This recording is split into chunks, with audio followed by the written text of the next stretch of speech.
Palagay ko, oras na para magkita kami ni Yaya Dab. Umaapaw na yung feelings ko eh. Ay, Yaya Dab, main nga pala si Arian. Sana nakarating sa yung mga video, yung mga ginawa ko. May ginawa ko mga video eh. Nga pala, may bibigyan nga pala ako sa'yo. Bigyan nga pala kita ng puto. Thank you po. Tsaka kutsinta. Sa Rustans ko nabili yan. Sa Rustans ko nabili. Salamat. Tsaka nga pala, may bibigay lang sana ako sa'yo. Hindi lang basta papilap to ha. Tsaka, just in case lang naman na, kasi isang letra lang naman ang pagitan, tingnan mo. R naman eh, L siya, Ardab. Ardab Universe naman to. Malay mo, just in case na maging tayo, Malay na. malay natin, di ba?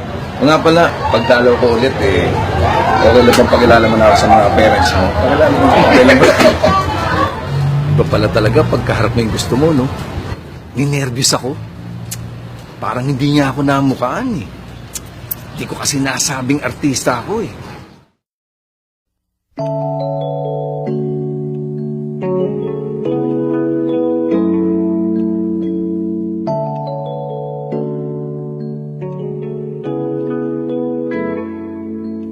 Pagpataan mo aking kapangahasan, pinipili ko sana'y maintindihan. Alam kong kailan lang tayo nagkatagpo, ngunit parang sa'yo ayaw nang lumayo.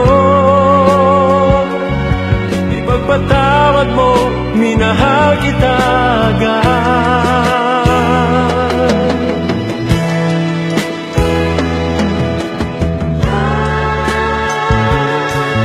Minahal kita agad, ipagpatawad mo.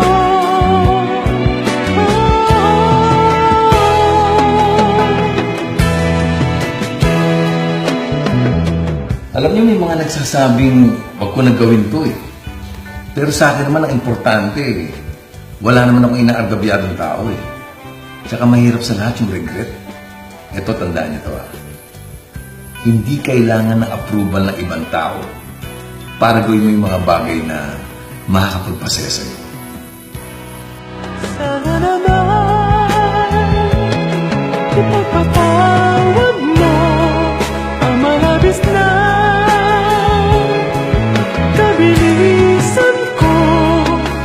Ngunit ang lahat ng ito'y totoo.